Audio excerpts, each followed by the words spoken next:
Hello guys, welcome to BST lectures. Today I am going to start a new series on cloud and how to prepare to AWS Cloud Practitioner Global Certification Examination. Please do like, share and subscribe to our channel and hit bell icon to get more updates. Okay, before going to learn how to do AWS certification and what are the syllabus, what are the topics to be covered to complete the certification, we have to know that what is meant by cloud. First thing to be learned to complete any certification in AWS, what is meant by a cloud, how we use it, what is the purpose of usage of cloud, and etc. things. First of all, let us see what is meant by a cloud. Okay, we want to know what is meant by a cloud. So let me just explain you how we use cloud in our daily life with a simple example. For suppose you are using a mobile which contains some memory like 64 GB RAM, 64 GB or something else. For suppose if you completed the storage in your mobile device, you will use a memory card, right? In the olden days, we are using memory card for the storages. Now we are not using it. We are getting inbuilt sufficient memory to store the data in our mobiles or laptops or PCs or tablets, iPhones, something, etc., etc. things. So, uh, if you have completed 64 GB of your data, I mean your memory, what you will do? You will delete unnecessary files, photos, videos, etc. things to get your storage, right? If you observed or not, in your mobile you will have, if you are using Google services, you will have Google Cloud, a OneDrive like thing. For every laptop you can observe OneDrives, right? It is a type of storage we use for cloud. If you are using iOS or iPhones, you will observe you will have iCloud services.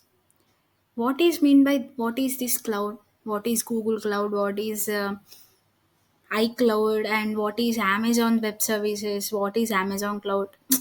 Suppose you have learned or you have listened this cloud many times, but what is this cloud, why we use it? We don't have a proper knowledge about this. So let me say one thing: cloud is nothing, just we use it for the storage purposes. This is the basic one, and we have many other definitions of cloud which we learn in the further videos. Cloud is used for storage purposes. I said that our phone contains so and so GB of data to for storage. Then, if we completed it, we have to delete our pics or videos or our data which is in the phone.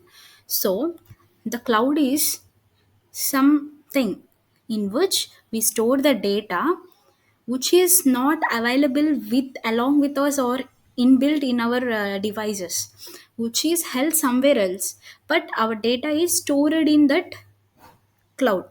Understood? Simply, we store our data which is not in our house. Suppose we store something, our availability, our things in some other's house, but those devices, those data are ours. Understand? Let us go deep into this. As I said, we can access data anywhere at any time. So let's see one of the definition of cloud storage. Cloud storage enables you to make data available anywhere you are, anytime you need it. Yeah, what just I have said. And next, another definition: cloud storage enables organizations to store, access, and maintain data so that they do not need to own and operate their own data centers, moving expenses from a expenditure model to operational. Means, for suppose, let us consider you are a new entrepreneur. Suppose you have started a new startup and which is a limited of 200 employees. You have to store the data of the employees, you have to store the data of the clients, you have to store the data of the blah blah things which the company requires. So now all this data should be stored in your database of your company. For storing this, we need a database and data servers, data center, etc., etc. things, right? So we need a lot of data center servers, which leads to lot of expenditure, capital expenditure to our company. But your company is just the starting, just the initial startup. But how can you invest that much money on your data centers or servers? It will increase your expenditures. So in these cases, we use cloud. Cloud services are useful in these cases. Next, cloud storage is scalable, allowing organization to expand or reduce their data footprint depending on need. For suppose, if you are having your own data centers in your startup or your company, if you want to do some computations or if you want to store some data in your company, up to 200 members on day one, and next day you want to store, oh sorry, I'll write here, first day you have to store data of 200 members, next day you have to store the data of 100 members, and next day you have to store the data of only 55 members, and we'll take the observations for 5 days. Okay, next day you have to store the data of 300 members, and next day you have to store the data of only 4 members. Okay, let's take 43 members. Here we have the 5 days observations: 200, 300 and 43. And for the first day we have to enter 200 people data, and second day 400 and respectively.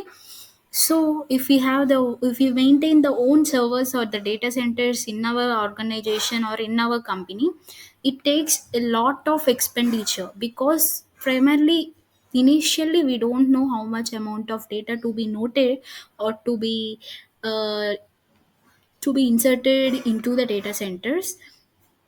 We'll have much amount of money. For suppose in the first day you have 200, so in the next day you estimate it to be 200, but in the second day you have only 100, so we cannot estimate the members to be data to be noted. And the next fourth day if you see, it is 300, which is to be more than the 200, so we cannot estimate. In cloud services, we are having scalability and elasticity. We can scale up and scale down our resources and only pay for what we have used, and no resources will be wasted in the cloud organization. In the cloud, coming to this thing, the cloud is made up of servers in data centers all over the world. Moving to the cloud can save companies money and convenience to the users. It's the cloud services made all over the world. As I said in the starting of the video, I'll discuss about AWS Cloud Practitioner certification. So the cloud that I talk about is only AWS Cloud. So these are the advantages of AWS Cloud services. First thing is trade upfront expense for variable expense. Second thing is benefit from massive economies of scale. That is, I said we can scale. We have scalability in the AWS services, so we do not want to guess the capacity. That is the third advantage. Stop guessing capacities and increase speed and agility, and stop spending money running and maintaining data centers. This is the most important thing I have discussed it in the starting from the starting of the video. And global in minutes. We can deploy, or we can do our applications throughout the globe using this cloud. Please do follow and share, subscribe our channel and view our videos. Give your valuable comments in our comment section, and do follow our AWS Cloud Practitioner series. Thank you.